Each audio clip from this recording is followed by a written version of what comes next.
world and could be in one of the 190 uh, countries that we more or less have touched over the years.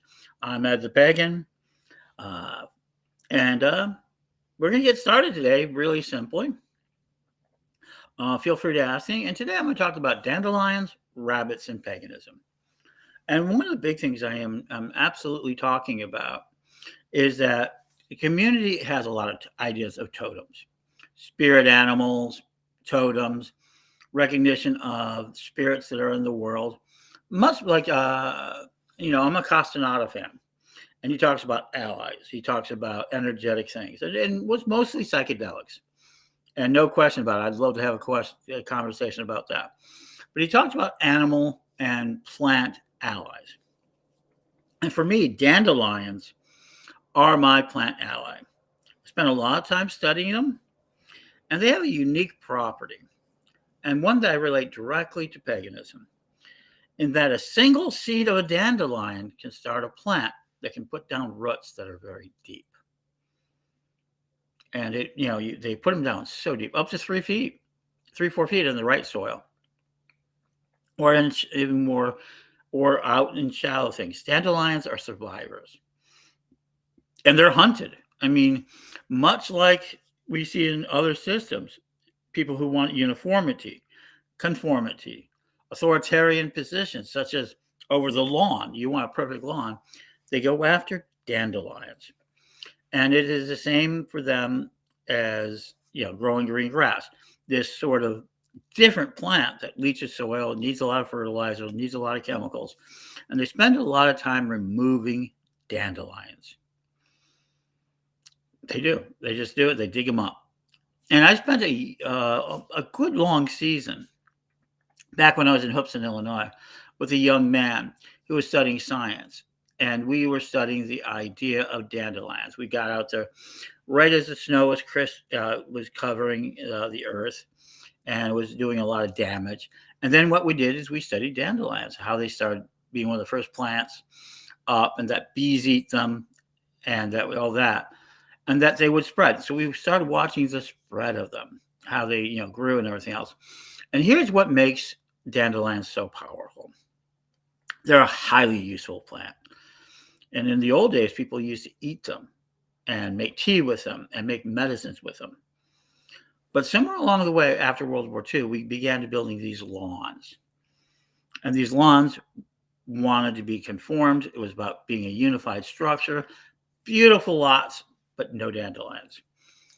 And for me, I always thought of that's terrible, because if a single dandelion is able to hit ground and grow, then it would eventually put out seeds.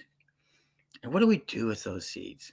Well, we taught the kids to blow them out and make wishes and carry them to the wind as an honoring of that dandelion, honoring of that growth.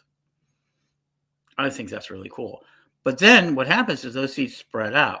Even if the mother plant dies, the seeds will go out and grow. And if a single one lands, right, it will then produce more seeds and grow and spread out. So we constantly see this. And they're useful plants. I mean, we can make teas with them. There's a lot of medicines. They make honey. Dandelion honey is delicious, especially in fields and fields of dandelion. And so dandelions represent not only life energy, beautiful yellow, turning it into wishes and then spreading, that if they get a chance to, dandelions will grow wherever they land, and they will spread out in the area they're at. If they're not hunted down and stopped, dandelions will spread. Isn't this the story of witches and pagans? We find ourselves in a community that sets down sometimes a single seed in a city, and it will spread. And if people don't like it, they will hunt them down. So there's a lot of equivalency to the pagan story, which spreads. Only needs one seed, and it spreads and spreads and spreads with different varieties. Now, in witch school, which was 25 years ago, we're developing, and earlier than that, the Daily Spell, telepathic media, a number of things. We spread our seeds all over the world. And today they've made a structure. We're still very vulnerable, but we have lots of structures that are essentially dandelions. Whether they continue to exist, and a lot of them have failed, they will continue spreading their seeds. This is why dandelions are my totem. They're beautiful, they're useful, they're tangible, and oh my gosh, and delicious. Um, but they also represent how we spread. We are, a single book in an area. There's a whole story about Uncle Bucky's the Blue Manual, how it entered into South Africa, 2 cases of, and spread Wicca and paganism there in a Western style. They already had their own indigenous faith, but there we spread. And so too, how we witch school, they started spreading all over the world. Not always safely, I must tell you. And so dandelions are representative of how pagans will spread, continue to spread, no matter what happens. I am opening the chat if anyone is interested. So let me go on to rabbits. Well, rabbits eat dandelions. They love dandelions. And rabbits represent actually an astrological force. For me, I was born in the year of the rabbit. Yes, I'm an iron rabbit. Metal. So there we go. And as a part of that, rabbits multiply quickly. So when you have a community that has spread and is starting to build, they can grow quickly. And they are diplomatic. They form families, form big families. They take care of each other. There's a lot to be said for good rabbits. And of course, they're good eating. I hate to say it, but they are. But that's part of the prey. Most people who are aggressive consider them prey. That's right. And with the strong wolf mentality, that's oftentimes, and even my young group back in Chicago before we started witch school, often called ourselves a pack of wolves. And that's because we were small and we wanted to protect it. But we didn't like the energy of it. We didn't like how it felt. It didn't feel right to us. And then I realized, oh my gosh, we're rabbits. We want to take care of each other. We want to love each other. We want to hug each other. And we still have this aggressive streak. I mean, listen to Watership Down and other things. Napoleon went hunting one year to go hunt rabbits, and he was attacked by 1,300 rabbits. And he was chased off the field. An emperor was chased off the field by rabbits. In England, there was a gang called the Rabbits, which were extremely vicious, but they were loving to their groups. So rabbits want to protect themselves. And if one of them gets eaten, another one stands up. So in a lot of ways, paganism, for me, in my tradition, represented our survival. Not only did we lay down seeds, grew groups, but then we took care of each other and still do. And we love being a rabbit. And if one leader falls because he got eaten, we'd mourn, we'd grieve, but we'd have another leader pop right back up. That's the nature of the rabbit. And they're diplomatic and they're loving. And I've had people criticize us. All sorts of people who imagine themselves as lone wolves or predators or lions. All of those creatures which are predatorial and dangerous to the general population. If you're not a lion and somebody claims to be a lion, you have to become a lion or you're going to be eaten or attacked. Those who see themselves as lions are aggressors. King of the beasts. People who see themselves as wolves are aggressors, and they want to protect their unit. So rabbits don't fit this, and they're often treated as prey. But in the medieval times, you'll find rabbits that are killing. You will find in the ledgers, where you find a lot of the things about rabbits that are defined as, because rabbits appear innocent and safe. They have a vicious bite. They will take you into tricking you into going in different places. They can hide where other people can't, and they survive. They survive by multiplying. They survive in the quiet of the forest, under the thicket. They survive where they can. And there's an island in Michigan where this back and forth between rabbits and wolves is constant. And they survive. And they're diplomatic. And people love them People adore them. So we use that. And in that, the rabbit, she's a killer, is from Monty Python. The idea of a Vorpal bunny. And throughout the medieval times, they saw rabbits as aggressors, or rabbits as knights, rabbits as anything, because they were resilient, honest, and they survived a different type of game. And so rabbits represent how I see a lot of pagan groups, especially my tradition. And then I had a friend go, "Oh, yeah, you're rabbits, but you have blood red teeth. We have teeth of iron."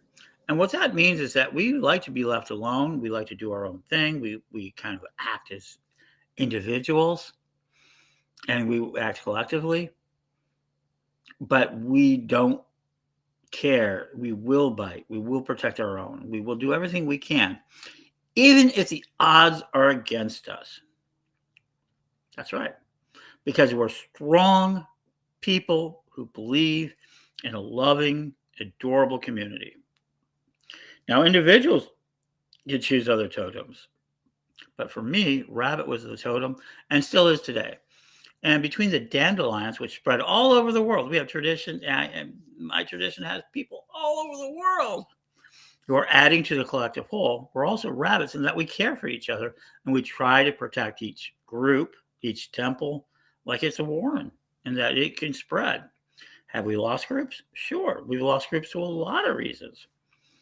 Some governmental, some right now in Venezuela, in parts of South America, they were hunted. They're in the closet, and that's it. Rabbits can come out and be seen, but they can also hide. They're better hiders, better to hide and conceal themselves than almost any other mammal, except a mouse. And I have a mouse on my shoulder. And there are a few others, but we hide when we need to. We can come out when we need to. And we breed like crazy because we make people want to be part of us. And the question is, do you really want to be ruled by wolves? I mean, do you want to be ruled by wolves, which are pack things, status-driven, aggressive, beautiful animals? Absolutely. But do you want to be ruled by them? Or do you want to be ruled by lions that treats everything as prey? They're lazy, they're hungry, they're not hungry. To use their incredible force to do so, to make sure that everyone else who's not a lion, even other lions, they will fight each other to make sure that you stay king of the herd. So those are the two other really strong imageries in paganism. I choose the rabbit. I love the rabbits. I love the idea that we are able to protect ourselves by hiding, by concealing, and if necessary, biting. And in this age of protest, pagans need to decide what they're going to be. And are they going to be choosing to come out in numbers? How are they going to protect themselves? And of course, they eat dandelions, and dandelions spread. So those are the two aspects of paganism that I think are really very important. Choose what you want to be. I mean, there's a lot of great totems out there that do different functions. And as an individual, you can choose them. But as a psychology, for me, as I move into my next phase, I work creating these shows. I promise to show every day. And this is the 22nd day. I promise to interview other people. I want to bring more information to you. And in that process, I really want to look at how we do it. People always say, oh, you want an organized religion. No, I want a spread out religion, so decentralized, so dandelion-like, that you can never put it down. And when people go to clear the lawns of dandelions, I want it still lurking there, no matter what. And also, in these beautiful lawns and these beautiful spaces, rabbits still exist. Rabbits exist in our cities, in the countryside, and everywhere else. They're resilient to modern adaptation. So people ask me, what do I think about the pagan community? How do I see it? And how do I see it growing? I see it growing like dandelions. And when those dandelions grow enough, I see rabbits. People who love each other, who take care of each other, who want to be a part of living a happy collective life. So there you go. Now I'm going to be working on other projects and things like that. We'll talk more about it and do more interviews. If you want to be interviewed, please contact me at edsofpagan@gmail.com or DM me on Facebook. These shows are spreading. I'm grateful for it. If you're wherever you're watching this, please give a like and know that we really are dedicated this year to making this shift. But if you want to know what my model is, I think paganism is dandelions, and when they grow, they spread out, and they can take over whole fields. And also, they can feed people. They can be very useful. They can be very tangible. Lowly, maybe. Humility, maybe, but very useful. And then from there, rabbits. Now, rabbits represent a lot of things, but for us, diplomacy and feeding the ecosystem. In a lot of ways, rabbits are one of the most important animals in our ecosystem. So there you go, folks. So that's Ed Beggars Show today. I plan to have more interviews coming. I've got them lining up.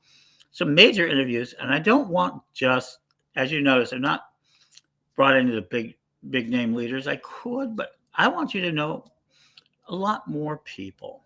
I want you to know about them and how to get your project started. I'll be talking soon next week about which college and other aspects of what we're doing, an incubator. But in the meantime, blessed be, and think about where you're going to spend your wishes, your dandelion wishes, and also how you're going to act when the rabbits are hunted.